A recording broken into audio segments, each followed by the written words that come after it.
नमस्कार। स्वागत है आपका पुष्पा उटाई ट्यूटोरियल्स में।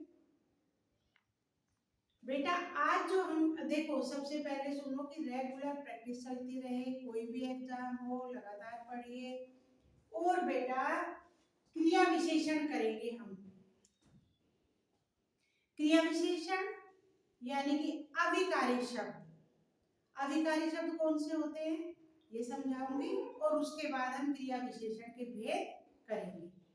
तो बेटा ये जो है ना, ये जो क्रिया विशेषण है, ये मैं फिर बता रही हूँ, किसी एक क्लास के लिए नहीं होते बेटा, सभी एग्जाम के लिए बहुत महत्वपूर्ण होते हैं। ठीक है, तो आज हम लेते हैं क्रिया विशेषण। सबसे पहले अविकारी शब्द। अविकारी शब्द वे होते हैं जिनके रूप, लिंग, वचन, कारक, काल और पुरुष आदि के कारण कोई परिवर्तन नहीं होता, उन्हें कहते हैं अविकारी शब्द।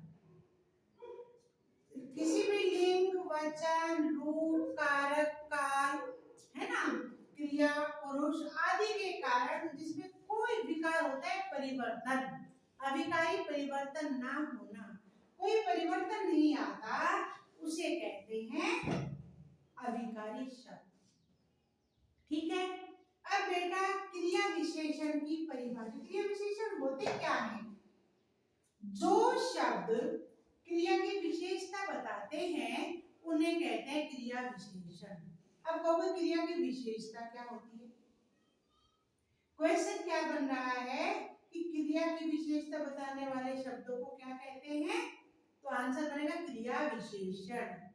ठीक है, अब क्या है, क्रिया विशेषण के कितने भेद होते हैं? तो बेटा इसका आंसर बनेगा क्रिया विशेषण के 4 भेद होते हैं। अब देखो, कालवाचक क्रिया विशेषण, स्थानवाचक क्रिया विशेषण, परिमाणवाचक क्रिया विशेषण या रीतिवाचक क्रिया विशेषण। इनमें ये भी हो सकता है कि इनके साथ में दूसरे और भेद लेकर के और कालवाचक क्रिया विशेषण यहाँ ले लिया जाए, तो क्रिया विशेषण बताइए कि क्रिया विशेषण का भेद कौन सा है। तो 4 में से ऑप्शन आता है, आप उसी को टिक करेंगे तो बिल्कुल सही होगा। ठीक है, अब चलेंगे, पहला है कालवाचक क्रिया विशेषण। देखो बेटा, काल क्या होता है? समय। काल क्या होता है? समय। तो ये जो काल है, काल होता है समय। जो शब्द क्रिया की काल संबंधी विशेषता प्रकट करते हैं वे कालवाचक क्रिया विशेषण कहलाते हैं। काल क्या? समय। कल, परसों, अभी अभी, है ना, या जो भी, लगातार, रात भर, दिन भर, है ना। तो क्या है, ये काल का ज्ञान करा रहे हैं, समय का ज्ञान करा रहे हैं। तो बेटा कालवाचक क्रिया विशेषण भी होते हैं जो हमें काम की यानी क्रिया की काल का यानी समय का ज्ञान कराते हैं। जैसे वह तुरंत चला गया, मैं लगातार कार्य करता रहा, रात भर वह व्यक्ति रात भर नहीं सो पाया, सदा वह तो सदा परोपकार करता रहता है। कुछ भी कहोगे, ये जो इस तरह के, ये कालवाचक समय का ज्ञान करा रहे हैं, है ना, वो होते हैं कालवाचक क्रिया विशेषण। ठीक है बेटा, काल का अभी अभी, कल, परसों, आने वाला कल, है ना, ये सब होते हैं कालवाचक क्रिया विशेषण। जैसे गीता स्कूल से अभी लौटी है, अभी लौटना तुरंत, अभी अभी लौटी है यानी कि किसका? समय का ज्ञान करा रही है। सीता सदा मुस्कुराती रहती है, सदा हमेशा, ज्यादातर जब देखो वो हमेशा मुस्कुराती रहती है। वह कल बाजार जाएगा, आने वाले कल में बाजार जाएगा, तो समय का ज्ञान हो रहा है। बेटा इसी तरह से स्थानवाचक क्रिया विशेषण। स्थान क्या होता है? इधर उधर, बाहर, अंदर, पास पड़ोस में, जहां का भी, किसी दूसरी जगह का वर्णन। जैसे स्थानवाचक क्रिया विशेषण होता है स्थान का ज्ञान, दिशा का ज्ञान, है ना। जो शब्द क्रिया के स्थान या दिशा का ज्ञान कराते हैं वे स्थानवाचक क्रिया विशेषण होते हैं। अब देखो स्थान कैसे, बाहर, अंदर, वहां, यहाँ, इधर, उधर। तो बेटा राजेश बाहर खेल रहा है। बाहर कौन सा है जगह, घर के बाहर, जहां भी। तो उन्होंने क्या दिशा का वर्णन किया, स्थान का वर्णन कर दिया कि वो वहां खेल रहा है। वहां मत जाओ, वहां मत, कोई कहीं इशारा किया है किसी जगह पर, किसी दिशा में, वहां मत जाओ। ठीक है। बंदर पेड़ के ऊपर कूद रहा है। बंदर कहाँ कूद रहा है, पेड़ के ऊपर, स्थान का बताया है। ठीक है बेटा। तो ये होता है स्थानवाचक क्रिया विशेषण, जिससे हमें ये पता चले अंदर, बाहर, इधर, उधर, पेड़ पर, मेज पर, छत पर, है ना। वो होता है स्थानवाचक क्रिया विशेषण। अब बेटा तीसरा होता है परिमाण वाचक क्रिया विशेष। परिमाण क्या होता है, नाप तोल। परिमाण होता है क्या, परिमाण या नाप तोल या मात्रा आदि का ज्ञान कराना क्या कहलाता है, परिमाण वाचक क्रिया विशेषण। जो शब्द क्रिया के परिमाण या मात्रा का ज्ञान कराए वे परिमाण वाचक विशेषण होते हैं।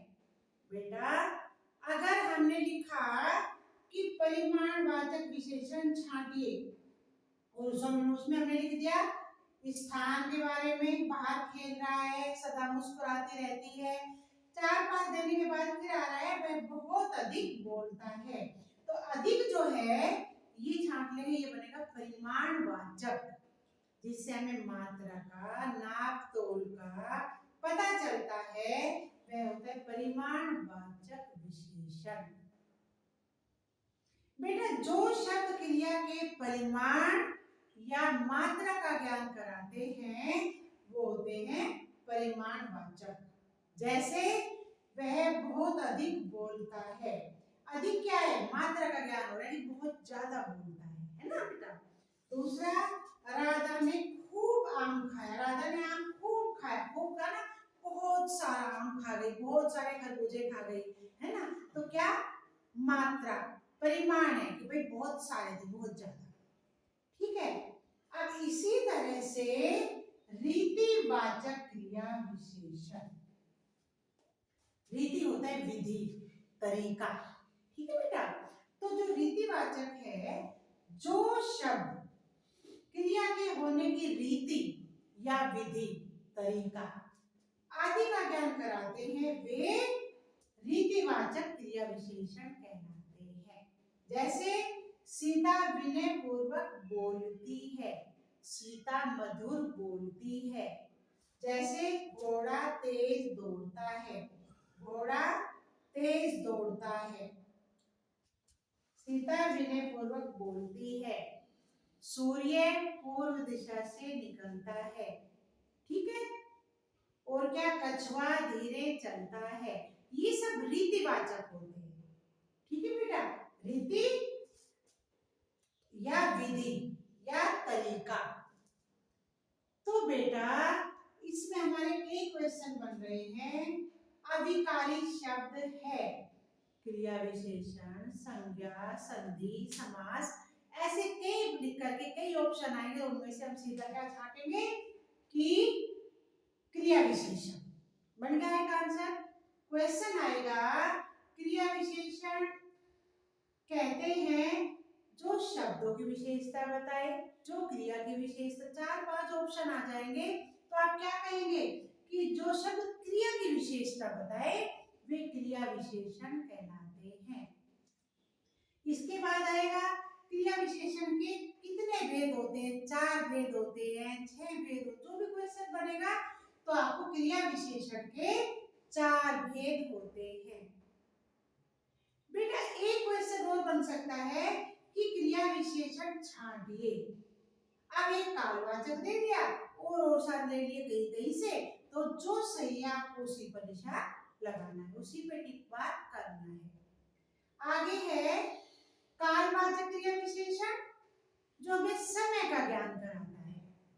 दूसरा है स्थानवाचक, जो स्थानीय दिशा का ज्ञान कराता है। परिमाणवाचक, कम और ज्यादा मात्रा का ज्ञान कराता है। और रीतिवाचक, जो तरीका विधि का ज्ञान कराता है, वो होता है रीतिवाचक क्रिया विशेषण। बेटा मेरे विचार से आपको क्लास समझ आई होगी, पसंद आई होगी। कल फिर क्लास लेती हूँ, तब तक आप मेरे चैनल को सब्सक्राइब कीजिए, वीडियो शेयर कीजिए। आपका बहुत बहुत धन्यवाद।